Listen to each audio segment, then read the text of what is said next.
guys, welcome back to the Wholesaling Inc. podcast. I'm David Dodge and I will be your host today. Today's episode, we are going to talk about the power of leverage. We all want financial freedom and security, although very few of us have actually been taught how to build long-term wealth while earning an income. I am here to teach you exactly how you can increase your income and build wealth fast. Rentals are a foolproof way of achieving these goals, while also allowing you to pay fewer taxes, invest more of your hard-earned money, and ensure a financially secure future for you and your family. Guys, let's learn how to work smarter, not harder. Let's learn how to take control of our finances and make our money work for us. If you are here today, you have likely accepted the fact that nobody can become rich and stay wealthy by just working and trading time for money.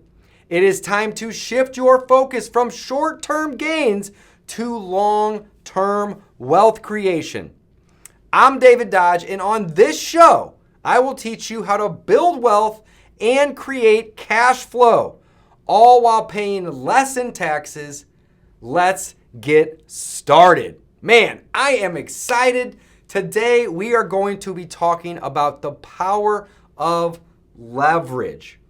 And there is so much power in using leverage to buy real estate. I mean, really, that's probably one of the main reasons why I love real estate. There's hundreds of reasons, right? But one of the main reasons is that we can use leverage. And there is so many different types of leverage. So the first thing that comes to mind is bank loans. As a landlord, I need banks to be able to refinance out my private and hard money lenders. And the beautiful thing about bank loans is you can get a bank loan up to 100% of the value of the property. If you're using the BRRRR method and you're buying rentals like I do, my goal is always to be all into a property.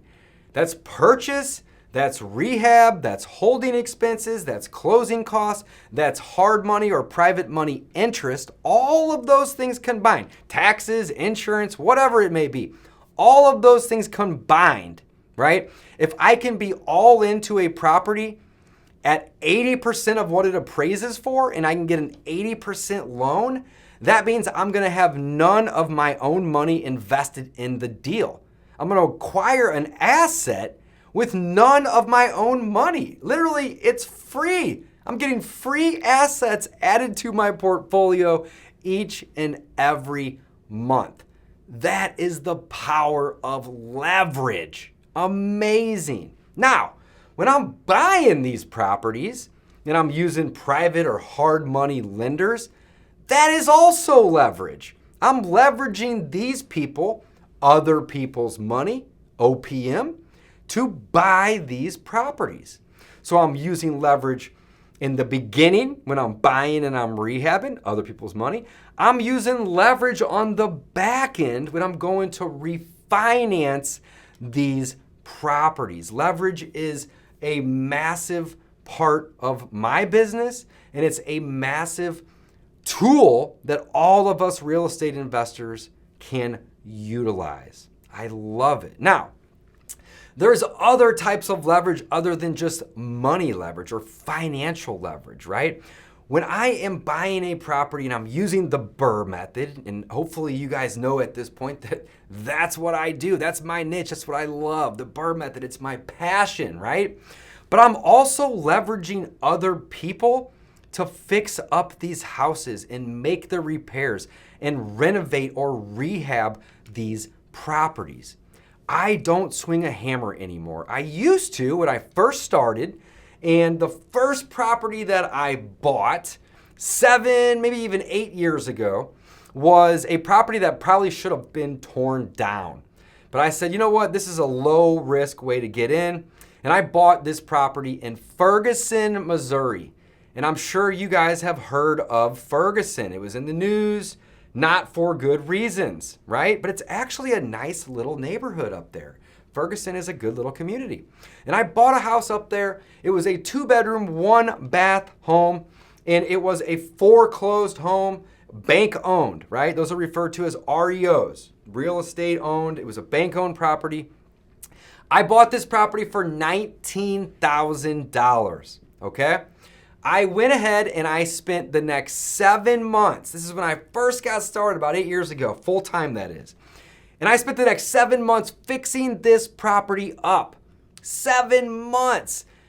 And I ended up spending about 30 grand on the rehab.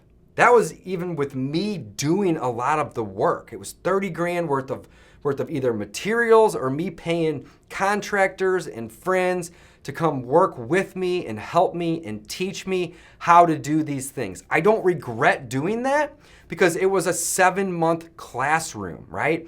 I got to understand electrical and plumbing and flooring and roofing and, anything and everything, drywall and tile and cabinets and light fixtures and plumbing fixtures and HVAC installs and hot water heaters and you name it, windows and doors. We did all of this to this house.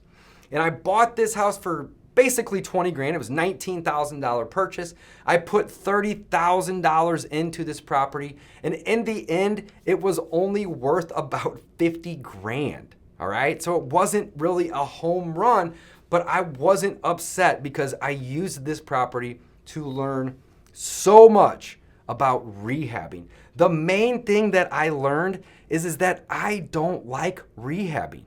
I don't like doing it myself, meaning I love to rehab a property and make it look pretty and make it look new and be able to get it to appraise for more and have a higher value and higher ARV and be able to collect the highest rent, the market rent, because it's rehabbed and it's fresh. But I don't like swinging a hammer or going to Home Depot and Lowe's and picking up materials and having to show up on the job site and actually do the work. So what I'm getting at is that you can leverage other people and contractors to go out and some people love doing this stuff. I don't necessarily like swinging a hammer, but other people do. And I can leverage them to get in and rehab a house for me, renovate it, update it, turn it over after a tenant moves out, whatever that might be, right? So leverage is a big part of real estate investing when it comes to leveraging people to help with the rehab and the repairs. Another way that we can use leverage when it comes to real estate investing, specifically when it comes to rental properties and being a landlord, is we can leverage property managers or property management companies. You see, when I first started 17 years ago, I was a landlord. That's what I did. I started there, right? And I was doing my own leasing. I was renting out these properties and meeting the tenants. And I think that everybody should probably start there just because you will learn so much about being a landlord and about the leasing process, right? But at this point, I'm trying to buy 5 or 10 rentals a month, right? So I don't necessarily have a ton of time to be swinging a hammer and doing my rehabs or going out and meeting tenants and showing properties and getting leases signed. So I leverage the power of my property managers.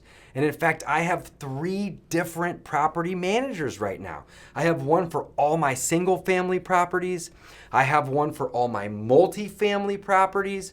And I also have one for Airbnb property. I only have one Airbnb, but I do have one. And I have a third party manager that helps manage that.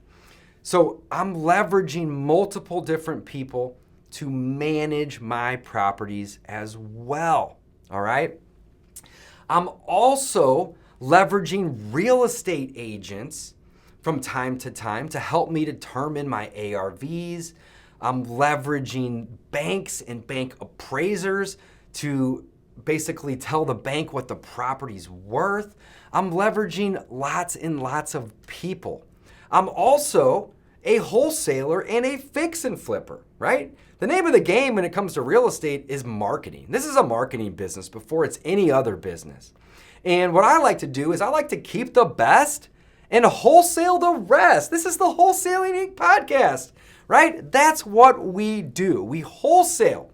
But I love to cherry pick the best of the best deals that my direct-to-seller marketing brings me and keep those as buy and hold rentals. So I'm also leveraging the marketing efforts that are going out the door, so I now have the ability to cherry pick the best of the best to keep in my own portfolio. You know what else I love to leverage? Virtual assistants. In fact, right now, I think I have 4. I might even have 5. I think I actually have 5. No, I have 4 virtual assistants, but I have 3 other VAs that cold call for me. So I guess I have 7. I have 7 virtual assistants. And these people are amazing. They are part of my team. They're my friends. I kind of even look at them like my family in a way because I'm able to leverage their time when it comes to cold calling, answering phones, following up with my sellers, setting appointments for me and my partner, making offers. And really a lot of it is just answering phones and being nice and building rapport and following up. The follow-up process when it comes to real estate is, I think, some of the most often overlooked activities that us investors do. Marketing is great because it gets the leads in the door, but if you are not following up with those leads, you are literally throwing money in the trash can. Follow-up is so incredibly important. So leveraging other people on my team, like my virtual assistants, is another way that we're able to use leverage in this business. Now, I also have a bookkeeper on my team, and I have a transaction closing coordinator. Some people like to refer to those people as transaction coordinators. I've always called her a closing coordinator. It's the same thing at the end of the day. But I'm also I'm able to leverage the bookkeeper's time. So I'm not doing the books all day. Somebody else is helping with that. And I also get to leverage my transaction coordinator, my closing coordinator, to help get the deals pushed through at the title company. The transaction coordinator also helps manage my private and hard money lenders and make sure that they get paid on the first of every month like clockwork. And also my transaction coordinator helps manage my banks, my local banks and credit unions when it comes time to do a refinance. So without leverage, I'd probably have 10 or 12 properties, to be honest with you guys. That's probably where I would be. But I have over 85 properties at this point in time. And the reason is because I embrace leverage. I embrace financial leverage with hard and private money lenders.